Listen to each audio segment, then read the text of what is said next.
How do you charge your electric car at a public charging station? Living with an electric car is easy. Most people do the majority of their charging at home. However, if you have to visit a public charging station, there are a few key details that will help make the experience hassle-free. Hello, fellow car enthusiasts. Welcome back to Automotive Class, the ultimate destination for all things automotive.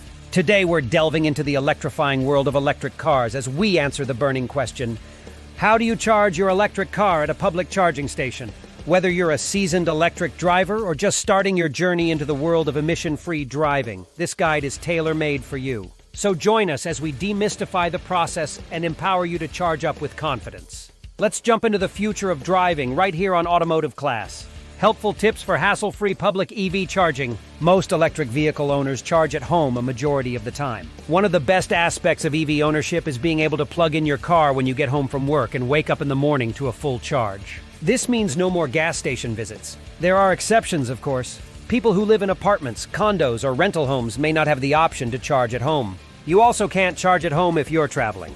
Chances are you can select a destination that has charging stations on site or nearby, but if your road trip takes you beyond your EV's range, you'll have to use public charging stations. While public charging is available for EV owners who need to use it, it's not always reliable, and there are still areas where charging infrastructure is limited. You may need to plan your route carefully and even go a bit out of your way in some cases, but you should find that many charging stations are conveniently located.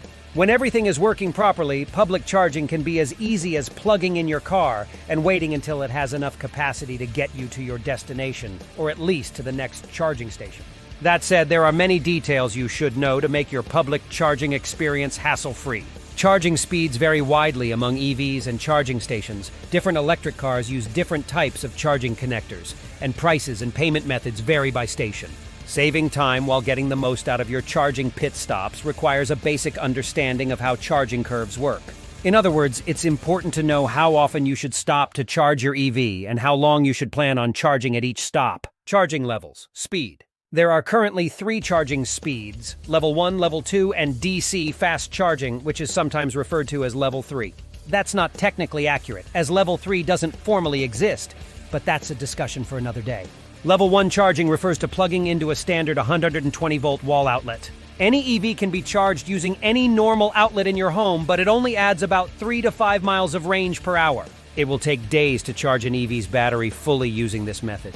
Most EV owners have a 240-volt outlet installed at their home so that they can use a Level 2 charger. This way they can add about 20 to 25 miles of range per hour, and more in some cases. With Level 2 charging, you should be able to charge your car to full capacity overnight. If you're going on a road trip, chances are you can find a Level 2 public charging station at or near your destination. Level 2 charging stations are the most common throughout the country, and they're sometimes free to use. However, Level 2 charging is not ideal for use while you're on the road. It makes more sense when you have time to stop for several hours, such as while you're at work or staying at a hotel. DC fast chargers are the most useful for road trips. These chargers also vary by speed, but you can expect to charge your battery to about 80% in roughly 20 to 60 minutes. If you're planning a road trip in your EV, it would be wise to map out, if possible, try to book a hotel with Level 2 charging access on site or nearby as well. Connectors. Plugs. One of the most confusing aspects of EV charging is that there are 3 types of connectors. The most common is known industry-wide as SAE J1772. Every electric car in the US can charge at Level 1 or Level 2 public charging stations all use J1772 connectors. If an EV is capable of DC fast charging, it will have a J1772 connector with 2 additional large pins that allow it to plug into and charge using a DCFC system. This is called an SAE Combined Charging System, CCS. Nissan and Mitsubishi use a CHAdeMO connector for DC fast charging. This means you can't fast charge the Nissan Leaf or Mitsubishi Outlander PHEV at charging stations that have CCS connectors. However, Nissan's new Ariya electric SUV officially marks the brand's departure from the CHAdeMO connector in favor of the CCS connector. The third connector only applies to Tesla vehicles. It's not compatible with any other electric car, though that may change in the near future. The Tesla connector is the smallest and most streamlined among charging connectors, and it works for all charging levels. However, every Tesla vehicle also comes with a J1772 adapter that allows it to charge at non-Tesla Level 2 public charging stations. Tesla also offers CHAdeMO and CCS adapters for DCFC. Charging basics. there are many mobile apps designed to help EV drivers find charging stations. Some of the most widely used are PlugShare, ChargePoint, ZapMap, a better route planner, OpenChargeMap, ChargeHub, and ChargeWay. Some apps not only locate charging stations, but also inform you of the speed of available chargers, what connectors they have, and whether they're occupied. Tesla vehicles have a built-in trip planner that's capable of all the above, and other automakers are beginning to follow suit. Every electric car battery has a charging curve. While it can prove confusing, the basic concept is relatively simple. Charging speed climbs rapidly to a peak rate for a time, and then slows as the battery gets closer to full capacity. Think of filling a glass with water.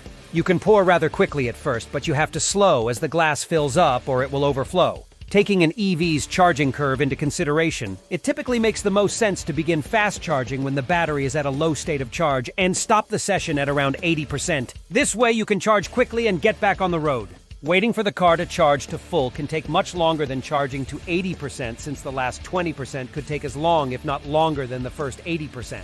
Once you notice that your car's charging speed begins to slow significantly, it's time to end your charging session and get back on the road. Charging to 80% is also better for the life of your battery and more considerate to other EV drivers who may be waiting to use the charging station. Before you leave home to depart for your road trip, you should charge your EV to 100%. Once you arrive at your destination, you can use a Level 2 public charging station to charge the car to 100% once again. Level 2 charging is cheaper than DCFC or free. And when it comes to charging that final 20%, DCFC won't provide a notable time advantage. Charging networks. There are a variety of charging networks across the country, and the list is growing. Aside from the Tesla Supercharger network, the three largest networks in the US are managed by EVgo, ChargePoint, and Electrify America.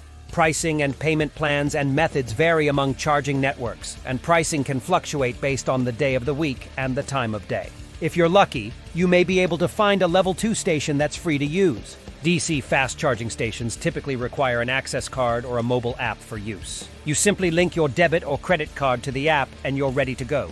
Unlike gas stations, few public fast charging stations have credit card readers. Some charging networks offer special plans that require a monthly fee and reduce the cost of charging.